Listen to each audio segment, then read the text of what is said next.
जैसा कि कल हम सभी ने माँ भवानी के इस प्रांगण में लल्ला का जन्मोत्सव बड़ी धूमधाम से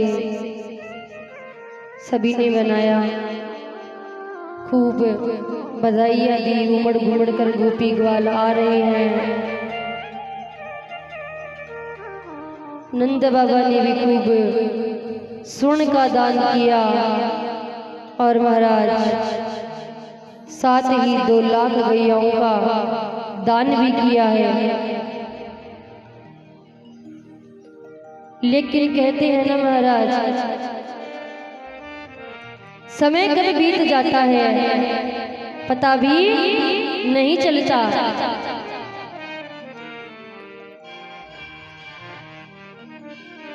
आनंद के क्षण कब बीत जाते हैं हमें पता नहीं चलता, और दुख की घड़ी जो दुख का समय होता है वो बिताए भी नहीं बीतता। अब महाराज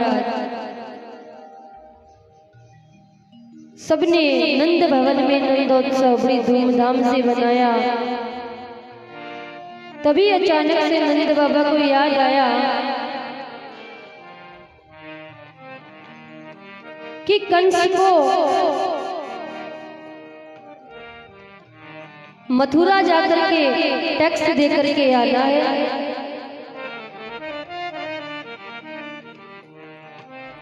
अब महाराज टैक्स किस बात का? क्योंकि नंद बाबा के यहाँ 9 लाख गैया है, खूब चकाचक दूध दही के भंडार भरे हैं, तो कर तो देना पड़ेगा। याद आया कि मथुरा जाकर कंस को कर दे करके आना है।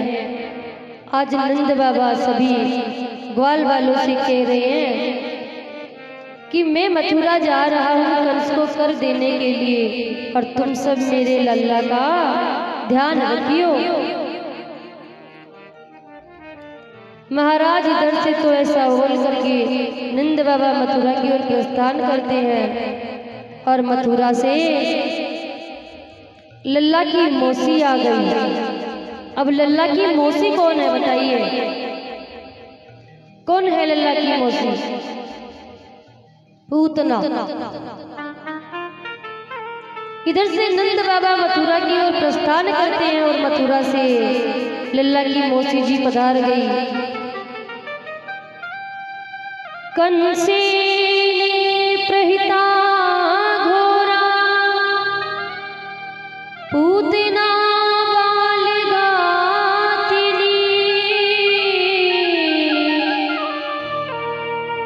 शिशुचार निघंती पुरुग्राम व्रजादिषु। महाराज मौसी जी आज गोकुल में प्रवेश कर गई। जैसे ही गोकुल में प्रवेश की तो महाराज चारों तरफ केवल एक ही शोर सुनाई पड़ रहा है, और वो कौन सा शोर था? नंद के आनंद भयो जय हो नंदलाल की, नंद के आनंद भयो जय हो नंदलाल की, हाथी घोड़ा पाल की जय हो नंदलाल की। जिधर देखे वहीं यही शोर सुनाई पड़ रहा है। पूतना ने जब सुना तो पूतना समझ गई कि यहाँ किसी के पूत भयो है।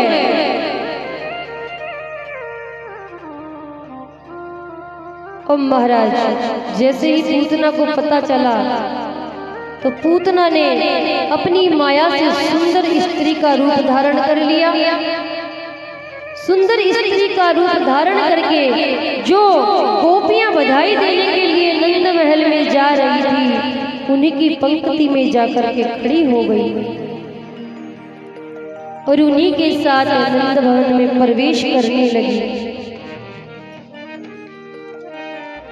तभी सभी गोपी ग्वालों ने उसे देखा,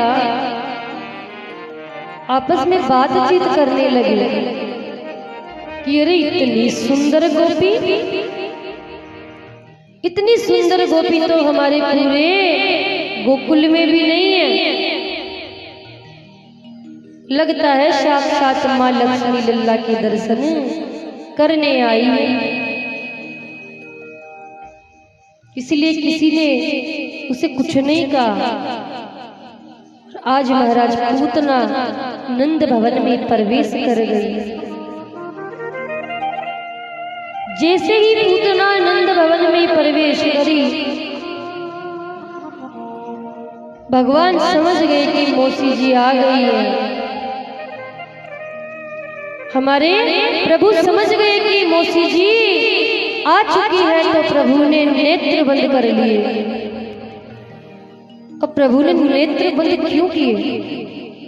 इस विषय में विद्वानों ने अलग अलग प्रकार के मत दिए हैं। एक विद्वान ने कहा कि पूतना ने अपनी माया से सुंदर स्त्री का रूप धारण कर लिया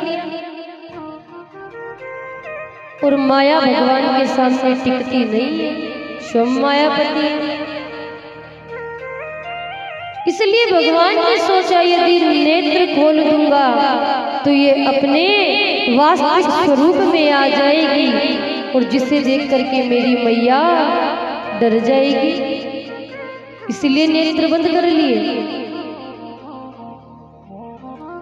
तो एक विद्वान ने कहा कि भगवान नेत्र बंद करके सोच रहे हैं कि मैं तो यहाँ माखन मिश्री खाने आया और इधर आते ही मौसी जी विषपान करवाने आ गई और विष पीने का अभ्यास तो मुझे है ही नहीं। इसीलिए नेत्र बंद करके बाबा भोलेनाथ का स्मरण कर रहे हैं, उन्हें याद कर रहे हैं कि हे भोलेनाथ आइए और इस विष का पान कर लीजिए। इसलिए नेत्र बंद कर लिए। यानी अलग अलग विद्वानों के अलग अलग मत हैं। अब महाराज धीरे धीरे करके पूतना भगवान के पलने के पास आ गई। पलने में भगवान सो रहे हैं। पूतना ने भगवान को अपनी गोद में उठाया और अपनी माया से पुनः वास्तविक स्वरूप में आ गई और अपने स्तनों पे लगे हुए कालकूट को भगवान को पिलाने लगी। जैसे ही भगवान को स्तनपान करवाया महाराज, तो भगवान ने पहले तो विषपान किया, अंत में दुग्धपान किया और फिर अंत में भगवान ने पूतना के प्राणों को पीना ही प्रारंभ कर दिया। जैसे ही पूतना के प्राणों को प्रभु ने पीना प्रारंभ किया, पूतना फड़फड़ाने लगी, चीखने चिल्लाने लगी, छोड़ दे बेटा, मुझे छोड़ दे, मुझे छोड़ दे, वेदना हो रही है, चीख रही है, चिल्ला रही है, छोड़ दे। भगवान भी भगवान है महाराज। भगवान कहते देखो मौसी जी, बात ऐसी है, या तो हम किसी को पकड़ते नहीं हैं और एक बार यदि किसी को पकड़ लिया तो फिर छोड़ते नहीं हैं,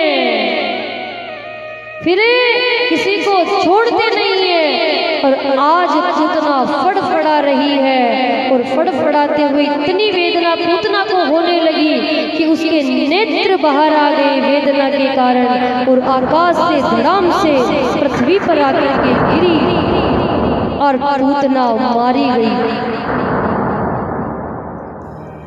अब जैसे ही पूतना के गिरने का शोर सुनाई पड़ा, जिस स्थान पर पूतना गिरी उस स्थान के 6 कोस की दूरी के वृक्ष टूट करके चकनाचूर हो गए। लोगों ने शोर सुना, सभी गोपी ग्वाल दौड़े दौड़े आए हैं। आकर के क्या देखा कि हमारे छोटे से लल्ला पूतना के वक्ष स्थल पर क्रीड़ा कर रहे हैं, भगवान खेल रहे हैं। सब लोगों ने देखा, माँ यशोदा ने देखा, भयभीत हो गई। अब महाराज सभी ग्वाल वालों ने पूतना के कानों तक एक सीढ़ी बनाई और सीढ़ी के माध्यम से भगवान को नीचे उतारा। और आज मैया यशोदा ने हमारे बाल गोपाल की 12 नामों से भगवान की रक्षा की है, क्योंकि मैया जानती नहीं है कि वो स्वयं भी भगवान है, भगवान की ही रक्षा कर रही है। मैया कह रही है ऋषिकेश भगवान इंद्रियों की रक्षा करे और भगवान नारायण प्राणों की रक्षा करे, वराह भगवान चित्त की रक्षा करे और हे योगेश्वर दीनानाथ भगवान तुम्हारे मन की रक्षा करे। इस प्रकार मैया ने 12 नामों से भगवान की रक्षा की। गोमूत्र से स्नान कराया, गोरज लगाई। और महाराज पूतना के गिरने से जो 6 कोस की दूरी के वृक्ष टूट गए थे, उन्हीं वृक्षों को काटकर पूतना के शरीर को उनके साथ जला दिया।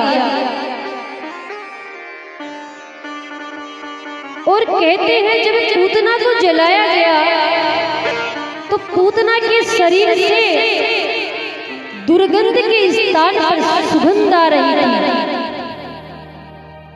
क्या आ रही थी? सुगंध। जैसे परीक्षित जी ने सुना, सुखदेव जी से कह रहे मुनिवर, पूतना ने ऐसा कौन सा अच्छा कर्म किया जिससे भगवान ने इतनी सुंदर गति उन्हें प्रदान की, कृपा करके सुनाई है। सुखदेव जी कह रहे हैं राजन, कर्म तो कुछ ज्यादा अच्छा नहीं था पूतना का, नाम ही पहले इतना अशुद्ध पवित्र पूतना, अशुद्ध अपवित्र नाम है। जो किसी के पूत को ना देख सके वही तो पूतना। अब महाराज सुखदेव जी कह रहे राजा, जो पूतना है वो भगवान की मासी बन करके आई। सबसे पहला कर्म पूतना का कि पूतना ने प्रभु को स्तनपान करवाया है।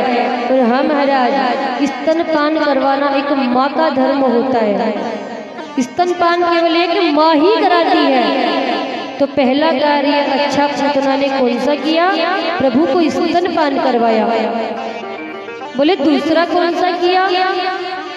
बोले मौसी जी बन करके आई, और मौसी तो माँ जैसी होती है, इसलिए प्रभु ने दोनों बातों को ध्यान में रखते हुए मौसी पूतना को माँ देवकी और माँ यशोदा जैसी गति प्रदान की है।